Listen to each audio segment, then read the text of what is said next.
We provide you the platform to turn your dreams into reality. Give wings to your aspirations with KR Mangalam University. नमस्कार, आप देख रहे हैं news nation. मैं हूं आपके साथ अनुराग दीक्षित। आतंक के आकाओं को सबक सिखाने के लिए भारत तैयार है।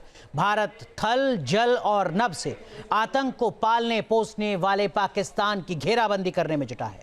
पीएम मोदी के एक के बाद एक फैसले से पाकिस्तान में घबराहट है और उसकी सरजमी पर बैठे आतंकियों की उल्टी गिनती शुरू हो चुकी है।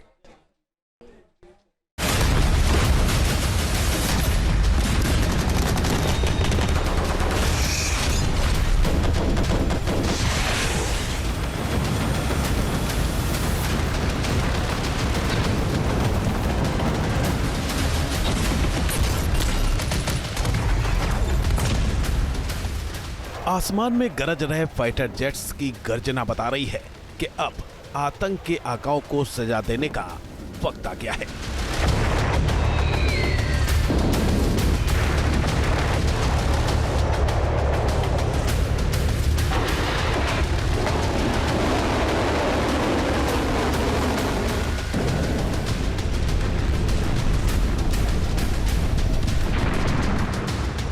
समंदर का सीना चीरते हुए आगे बढ़ रही नेवी की तेजी बता रही है कि अब आतंकियों के दिन गिनती के बचे हैं।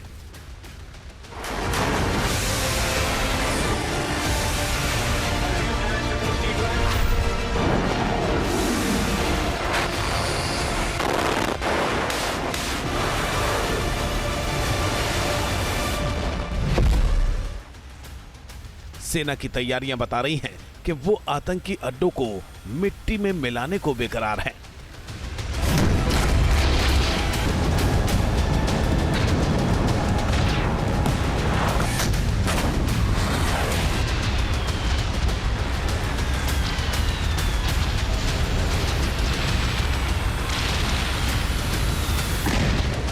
शीर्ष स्तर पर चल रहा बैठकों का दौर बता रहा है कि जल्द ही कुछ बड़ा होने वाला है।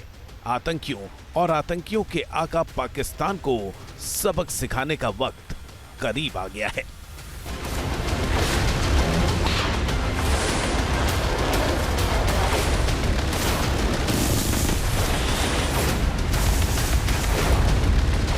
सेना को खुली छूट देने और एक के बाद एक बैठकों के बाद सवाल उठ रहे हैं, कुछ बड़ा होने वाला है।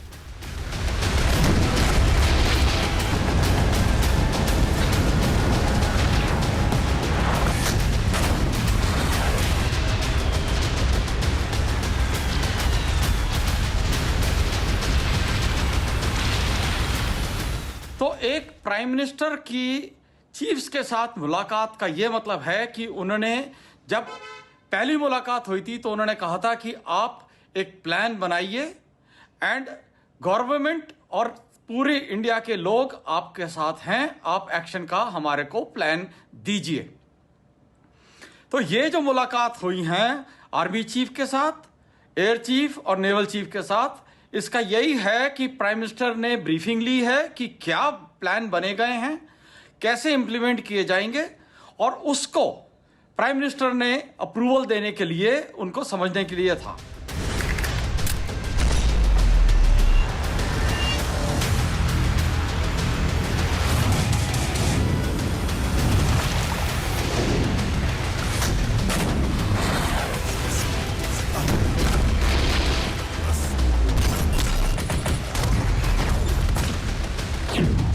नई दिल्ली में एक के बाद एक बैठकों से पाकिस्तान में खलबली मच गई है। भारत के संभावित एक्शन के डर से पाकिस्तान के हुक्मरान, उसकी सेना और अवाम की रातों की नींद उड़ गई है। शीर्ष स्तर पर हो रही तैयारियों ने पाकिस्तान की घबराहट पहले से ही बढ़ाई हुई है। इस बीच सेना के बेड़े में रूसी मूल की ईगला एस मिसाइलें शामिल की गई हैं। कंधे पर रखकर वार करने वाली ये मिसाइल दुश्मन को नेस्तनाबूद कर देगी। इसके अलावा करीब 90 और मिसाइल खरीदने की तैयारी चल रही है। ईगला एस एक कम दूरी की वायु सुरक्षा मिसाइल है। ये मिसाइल इंफ्रारेड सीकर पर आधारित है, यानी ये दुश्मन के एयरक्राफ्ट के इंजन की गर्मी को ट्रैक करके निशाना बनाती है, जिससे इसे रडार से पकड़ना मुश्किल होता है। ये 6 किलोमीटर दूर तक किसी लक्ष्य को मार गिरा सकती है।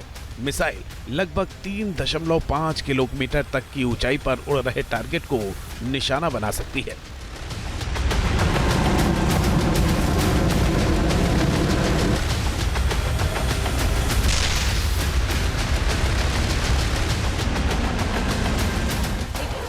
इस मिसाइल को कंधे पर रखकर फायर किया जा सकता है। इसे मुश्किल इलाकों में आसानी से ले जाया जा सकता है। खास बात यह है कि ये कुछ सेकंड में ही ऑपरेशन के लिए तैयार हो जाती है।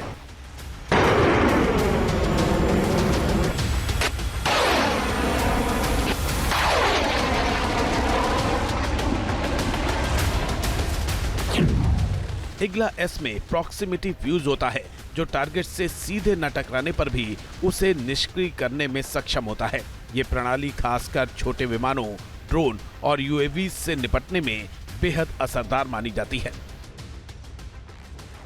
इग्ला एस मिसाइलें 1990 के दशक से ही इस्तेमाल की जा रही हैं। इसके रखरखाव और तैनाती की लागत काफी कम है और ये कई युद्धों में अपनी उपयोगिता साबित कर चुकी है। पाकिस्तान के साथ किसी भी संघर्ष की स्थिति में ये मिसाइलें गेम चेंजर साबित हो सकती हैं। इंडियन आर्मी को Igla air defence missile system अभी रिसेंटली मिला है। एयर डिफेंस क्या होता है? एयर डिफेंस वो होता है सिस्टम जो कि आप एरियल टारगेट्स जो आते हैं, एरियल अटैकर जैसे कि हवाई जहाज आए या ड्रोन्स आए, आप इनको डिस्ट्रॉय कर सकते हो। इग्ला जो है एक लाइट वेट मैन पोर्टेबल, यानी कि एक आदमी उसको कंधे के पर रख के फायर कर सकता है। इसकी रेंज तकरीबन 5 किलोमीटर है और ऑल्टीट्यूड तकरीबन ये 3,500 मीटर ऑल्टीट्यूड, यानी कि करीबन 12,000 फीट की हाइट के ऊपर बड़े आसानी से ऑपरेट कर सकता है। तो ये माउंटेन्स के लिए एक बहुत बड़ा game changer air defence system हो सकता है।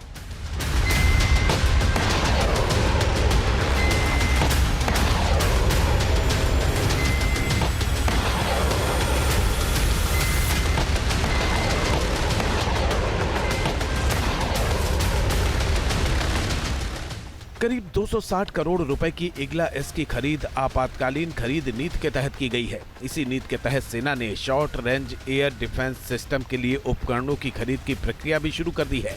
मेक इन इंडिया नीति के तहत सेना 48 लॉन्चर, 48 नाइट विजन साइट्स, 85 मिसाइलें और 1 मिसाइल परीक्षण स्टेशन खरीदेगी।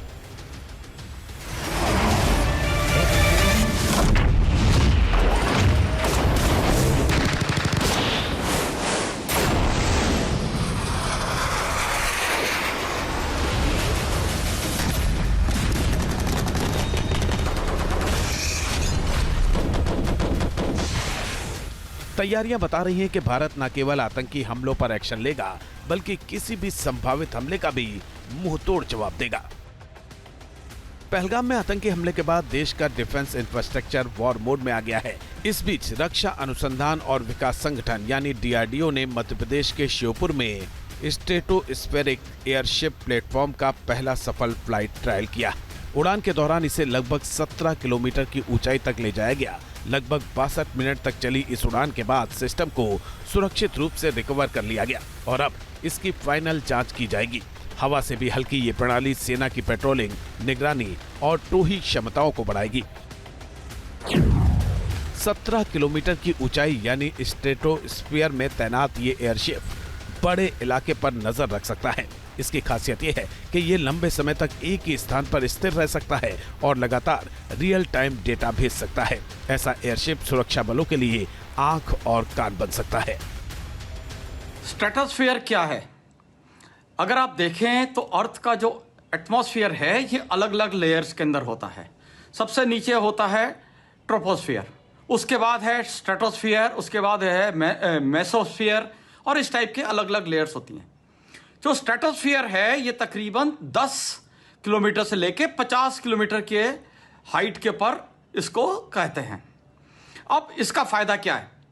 पहले बात तो 10 किलोमीटर की कोई भी मिसाइल एयर डिफेंस टाइप की या हथियार कारगर आप या एयरक्राफ्ट भी इतने हाइट के पर नहीं उड़ते हैं। तो आपने जो सिस्टम लगाए हैं, जैसे DRDO ने एक सर्वेलेंस सिस्टम इसके ऊपर माउंट हो सकता है और ये एक जगह स्टैटिक रह के आपको बहुत करंट इंफॉर्मेशन और टाइमली इंफॉर्मेशन दे सकता है। और दुश्मन के पास कम ही हथियार होते हैं इसको पंक्चर करने के लिए।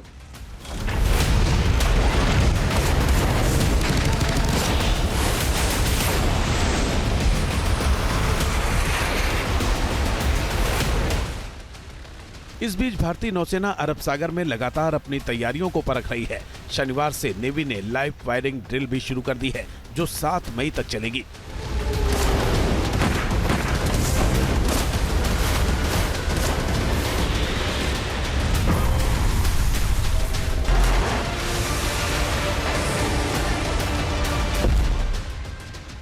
लाइव ड्रिल में सेना बिल्कुल युद्ध की तरह ही अभ्यास करती है। इसमें पूरा युद्ध जैसा ही माहौल बनाया जाता है और आमतौर पर हथियारों के टेस्ट और युद्ध की तैयारियों के लिए ही ये एक्सरसाइज की जाती है।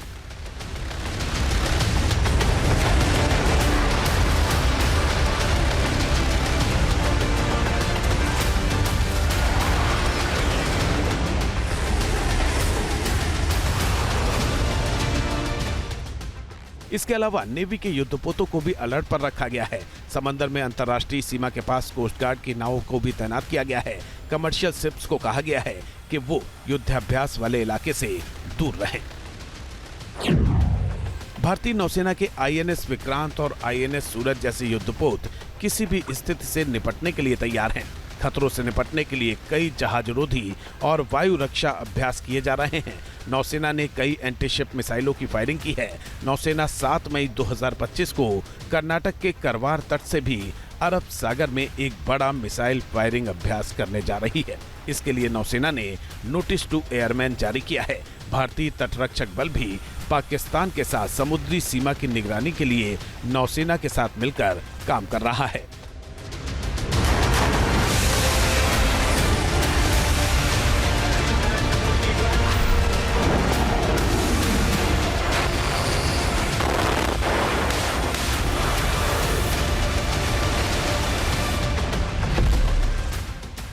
पहलगाम आतंकी हमले के बाद भारतीय नेवी दूसरी बार युद्धाभ्यास कर रही है।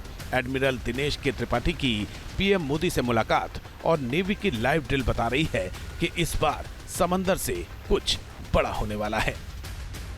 इस बार भी नेवी एक्सरसाइज कर रही है, यानी यह प्रूव हो रहा है कि अगर क्या होने वाला है, ये टेररिस्तान के खिलाफ इंडिया जब एक्शन लेगी तो नेवल को ब्लॉकेड के अंदर यूज किया जाएगा, ताकि पाकिस्तान या टेररिस्तान जैसे मैं उसको कहता हूं कि रीसप्लाई ना मिले।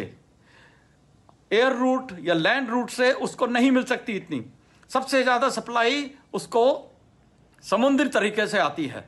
इसके अलावा जो उसके पास शिप्स हैं या सबमरीन्स हैं, उनको पोर्ट के अंदर ही दबा के रखने के लिए नेवी एक बहुत इंपॉर्टेंट और कारगर रोल प्ले करेगी।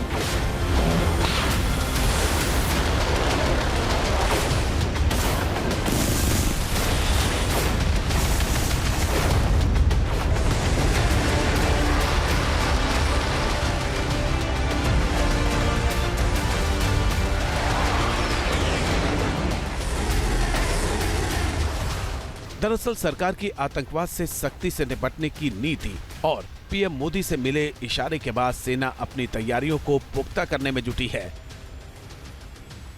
वायुसेना लगातार युद्धाभ्यास कर रही है। राफेल, सुखोई 30 MKI, मिराज 2000 जैसे लड़ाकू विमान आसमान में उड़ान भर रहे हैं। MiG-29 और जगुआर जैसे फाइटर जेट्स भी अभ्यास में शामिल हो रहे हैं। LOC पर थल सेना के जवान भी मुस्तैद हैं। थल सेना के लिए वायु रक्षा मिसाइलों की खरीद की गई है। कुछ और अहम उपकरणों की खरीद की तैयारी है।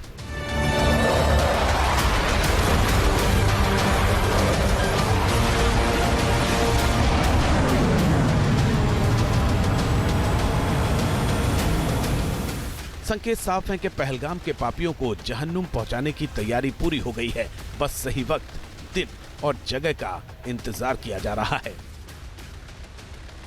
इस बीच विदेश मंत्री एस जयशंकर ने यूरोप समेत पूरी दुनिया को एक साफ और सीधा संदेश दिया है। आर्कटिक सर्कल इंडिया फोरम में जयशंकर ने दो टूक कहा कि भारत उपदेशकों की बजाय सहयोगियों को ढूंढ रहा है। Look, when we look out at the world, Samir, we look for partners. We don't look for preachers. Particularly preachers who don't practice at home what they preach abroad. S Jaishankar का बयान उन देशों को सीधा संदेश है जो भारत को पाकिस्तान के साथ तनाव कम करने की सलाह देते रहते हैं। अपने बयान से जयशंकर ने यह भी बता दिया कि भारत इस बार किसी दबाव में आने वाला नहीं है और वो आतंक पर आखिरी चोट करने के लिए तैयार है। संकेत बता रहे हैं कि आतंकियों, उनके आकाओं और मददगारों की उल्टी गिनती शुरू हो चुकी है। भारत इस बार ऐसी सजा देगा जो नजीर बनेगी, ताकि भविष्य में कोई भारत में आतंकी गतिविधियों के बारे में सोच भी ना सके। Team news nation. News nation अब व्हाट्सएप पर खबरों की ताजा अपडेट के लिए न्यूज नेशन के इस QR कोड को स्कैन करें।